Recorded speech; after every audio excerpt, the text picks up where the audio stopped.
Shatamanam Bhavati serial episode 1051 28 August 2024 ఏం జరిగిందో చూద్దాం.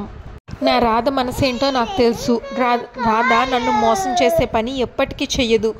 నా రాధ తెలియక ఎవరితో అయినా మోసపోయిందా? ఎవరైనా రాధని బలవంతంగా అని ఆలోచిస్తాడు మురారి.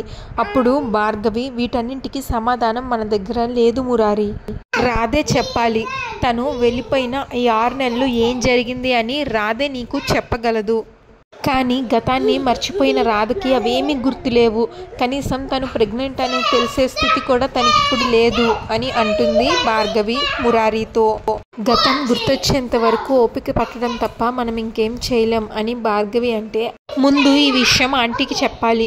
ఎలా చెప్తావో నీ ఇష్టం, అందుకే నిన్ను ఇక్కడికి రమ్మన్నాను అని భార్గవి అంటుంది. అప్పుడు మురారి, లేదు భార్గవి, ఈ విషయం ఎవరికీ తెలియకూడదు. ఈ విషయం మన మధ్యనే ఉండాలి. అందరూ రాధని ఇప్పుడు ఎలా చూస్తున్నారో అలానే చూడాలి. ఈ విషయం ఎవరికి చెప్పనని నాకు మాటివ్వు భార్గవి అని అంటే, ఇది దాస్తే దాగే నిజం కాదు మురారి. రోజులు పెరిగే కొద్దీ తన కడుపులో పిండం పెరుగుతూ ఉంటుంది, పొట్ట బయటకు వస్తుంది. కడుపు బయటికి తెలుస్తూ ఉంటే నిజాన్ని ఎలా దాచగలం చెప్పు అని భార్గవి అంటే, అప్పుడు మురారి, ఏం చేయగలమన్నది నేను తర్వాత ఆలోచిస్తాను. ఇప్పుడు మాత్రం ఈ నిజాన్ని ఎవరికి చెప్పొద్దు ప్లీజ్ అని అంటాడు. అసలు ఏం జరిగింది అని తెలుసుకునేంత వరకు ఈ నిజాన్ని ఎవరికి చెప్పొద్దు అని అంటాడు. మురారి కార్ డ్రైవ్ చేసుకుంటూ ఇంటికి వెళుతూ వాళ్ళ పాత జ్ఞాపకాలన్నీ గుర్తు తెచ్చుకొని బాధపడతాడు. రాధని మురారి ఇలా అంటాడనమాట గతంలో, ఏంటి రాధ ఈరోజు చాలా ఆనందంగా కొత్తగా కనిపిస్తున్నావు అని అంటే, నాకు చాలా సంతోషంగా ఉంది మురారి. నేనెవరిని, ఒక అనాథని. నా బతుకంతా ఇలా అనాథగానే ఉండాలి అని అనుకున్నాను. కాలేజీలో నువ్వు అనుకోకుండా నాకు పరిచయం అయ్యావు. నువ్వు నన్ను ప్రేమిస్తున్నావు అని తెలియగానే నాకు ఈ ప్రపంచాన్ని జయించినంత ఆనందం కలిగింది అంటే, చూడు రాధా, ఇద్దరు మనుషులు దగ్గర అవ్వాలంటే వాళ్ళ అలవాట్లు, వాళ్ళ ఆలోచనలు అన్నీ దగ్గరగా ఉంటేనే కదా దగ్గర అవుతారు.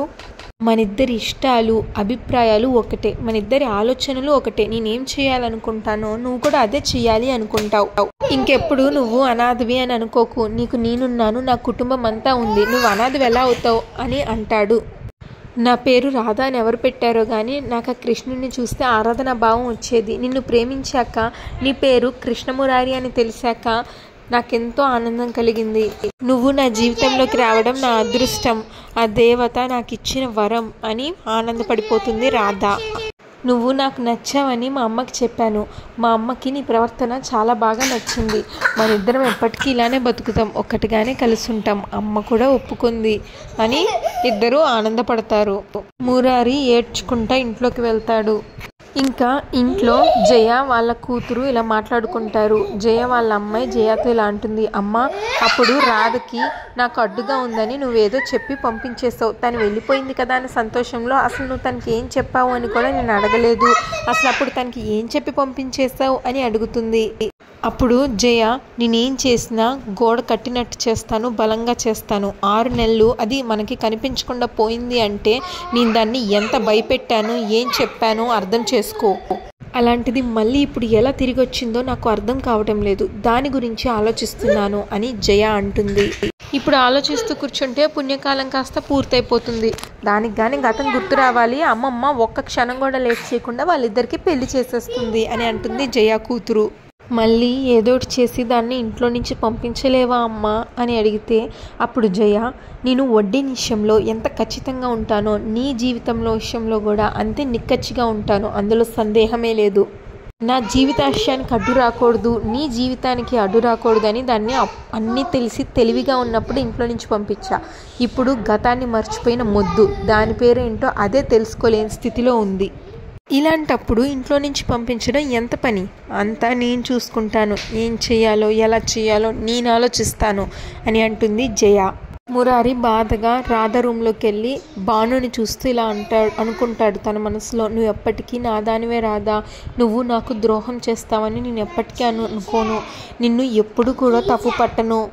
నువ్వు ఎలాంటి పరిస్థితుల్లో ఉన్నా సరే, నీకు ఎలాంటి పరిస్థితులు ఎదురయ్యాయో నేను మొత్తం తెలుసుకుంటాను. నువ్వు ఎలాంటి సమస్యల నుంచి బయటపడ్డావో నేను మొత్తం తెలుసుకుంటాను. అంతేకాని నిన్ను మాత్రం ఎప్పటికీ అపార్థం చేసుకోను. నిన్ను నేను ఎప్పటికీ వదులుకోను రాధా అని అనుకుంటాడు మురారి తన మనసులో. మురారిని గమనించిన భాను ఏంటి అలా చూస్తున్నారు అని అడిగితే టాబ్లెట్స్ వేసుకున్నావా అని అడుగుతాడు మురారి. వేసుకున్నాను, చెప్పారు కదా టైం ప్రకారం వేసుకోమని అని అంటుంది. నిన్ను కంటికి రెప్పలా కాపాడుకోవాల్సిన బాధ్యత నాదే కదా, నువ్వు టాబ్లెట్స్ వేసుకున్నావో లేదో ఎలా ఉన్నావో మొత్తం తెలుసుకోవడం నా బాధ్యత అని అంటాడు. ఇంకా రూమ్ నుంచి బయటికి వస్తాడు కిట్టయ్య. అతన్ని చూసి వాళ్ళ అమ్మ భువనేశ్వరి, కిట్టయ్య ఎందుకు నాన్న అలా ఉన్నావు, ఏమైంది, హాస్పిటల్కి రమ్మని భార్గవి ఫోన్ చేసిందని కల్కి నాతో చెప్పాడు, అసలు ఏం జరిగింది, భార్గవి ఏం చెప్పింది అని అడుగుతుంది. అప్పుడు కిట్టయ్య ఏం చెప్తుందమ్మా, తను మెడిసిన్స్ కరెక్ట్గా వాడాలి, తనకి ఏది గుర్తుండదు కాబట్టి నువ్వే అన్ని దగ్గరుండి చూసుకోవాలి అని నాకు చెప్పింది. తను ఒక గాజు బొమ్మ లాంటిది, తను ఇంకా జాగ్రత్తగా చూసుకోవాలి అని చెప్పింది అని అంటే అప్పుడు భువనేశ్వరి, కిట్టయ్య నేను నీకు అమ్మనురా, పొత్తిళ్ళలో ఉన్న కాడి నుంచి ఈ రోజు వరకు నా కొడుకు ఏ సందర్భంలో ఎలా ఉంటాడు, బాధలో ఉంటే ఎలా ఉంటాడు, సంతోషంలో ఉంటే ఎలా ఉంటాడు, ప్రజలకు కష్టం వస్తే ఎలా నిలబడతాడు అంతా నాకు తెలుసు. మనసుకి కష్టం వస్తే ఎలా ప్రవర్తిస్తాడో తెలుసుకోలేనంత అమాయకురాల్ని కాదు. నువ్వు నీ మనసులో దేని గురించో బాధపడుతున్నావు, ఆ విషయం గురించి నా దగ్గర దాస్తున్నావని నాకు అర్థమవుతుంది. అప్పుడు మురారి, అమ్మ నీ దగ్గర దాచాలని కాదు, కానీ ఇప్పుడు నా పరిస్థితి అని అంటే అర్థం చేసుకోగలను మురారి.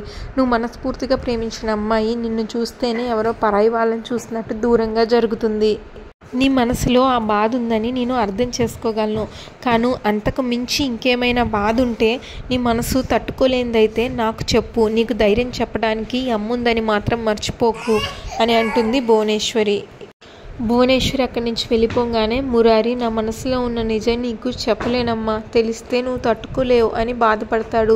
మరో పక్కన కార్తిక్ వాళ్ళ ఊర్మిళతో ఫోన్ మాట్లాడుతూ, లేదమ్మా భాను నన్ను ఉండలేదు, మేమిద్దరం మళ్ళీ తప్పకుండా కలుసుకుంటాము, మా మధ్య తాత్కాలికమైన ఎడబాటు వస్తుందేమో కానీ శాశ్వతమైన దూరం ఎప్పటికీ రాదమ్మా, నేను ఆ ఇంట్లో మళ్ళీ భానుని తీసుకుని అడుగు పెడతాను, భాను ఖచ్చితంగా కనిపిస్తుంది అన్న నమ్మకం నాకుంది అని కార్తిక్ అంటే అప్పుడు ఊర్మిళ, ఆ నమ్మకం నాకు ఉంది కార్తిక్, ఎడబాటు రావడం అందరికీ బాధగానే ఉందిరా, కానీ భానుకి నీ మీద ఉన్న వంటి అభిమానం ప్రేమ మళ్ళీ మీ ఇద్దరిని ఒకటి చేస్తుంది అన్న నమ్మకం నాకుందిరా అని అంటుంది ఊర్మిళ. భాను తప్పకుండా కనిపిస్తుంది, నువ్వు ధైర్యంగా ఉండు అని అంటుంది ఊర్మిళ. మరో పక్కన పార్దు బాల్కనీలో నుంచొని ఏడుస్తూ ఉంటాడు. అప్పుడు తన దగ్గరికి చాందిని వచ్చి, ఈ కన్నీళ్లకు కారణం ఏంటో నాకు తెలుసు పార్దు, కానీ నువ్వు ఇలా బాధపడుతుంటే నాకు బాధగా ఉంటుంది కదా, అదెందుకు ఆలోచించవు అని పార్దుని అంటే అప్పుడు పార్దు, ఏం ఆలోచించమంటావు చాందిని, నా జీవితం బాగుపడడం కోసం నా చెల్లెలు నన్ను కన్న తల్లి కంటే ఎక్కువగా ఆలోచించింది, అలాంటి నా చెల్లెలు ఈరోజు దూరమైందంటే దానికి కారణం నేనే అని తెలుసుకున్నాక నా మనసు అగ్నిగుండంలా మారిపోతుంది, ఒక పక్క నిన్ను కూడా జాగ్రత్తగా చూసుకోలేకపోతున్నాను, అందుకేగా బేబీ హెల్తీగా లేదు అని డాక్టర్ చెప్పారు అని బాధపడతాడు. భాను ఉన్నప్పుడు కూడా నాకు పదే పదే అదే చెప్పింది, నువ్వు ఎంత సంతోషంగా ఉంటే బేబీ అంత హెల్తీగా పుడతారు అని, నిన్ను పట్టించుకోకపోవడం వల్లే బేబీ హెల్తీగా లేదు అన్న రిజల్ట్ కూడా వచ్చింది, ఈ రెండు నా వల్లే జరిగాయని తలుచుకుంటే మనసుకి చాలా కష్టంగా ఉంది చాందిని అని బాధపడతాడు. అప్పుడు చాందిని, లేదు పార్దు, నువ్వు ఏ తప్పు చేయలేదు, ఒక నిజాన్ని దాచావు, నా మీద చూపించే ప్రేమలో నువ్వు ఎప్పుడు ఏ లోటు చూపించలేదు, తొందరపడి మేమే నోరు జారాము, అపార్థాల వల్ల ఇంత అనర్థం జరుగుతుంది అని ఊహించలేకపోయాము, తప్పెవరూ చేయలేదు, చిన్న చిన్న అపోహలే ఇంత అనర్థానికి దారి తీశాయి.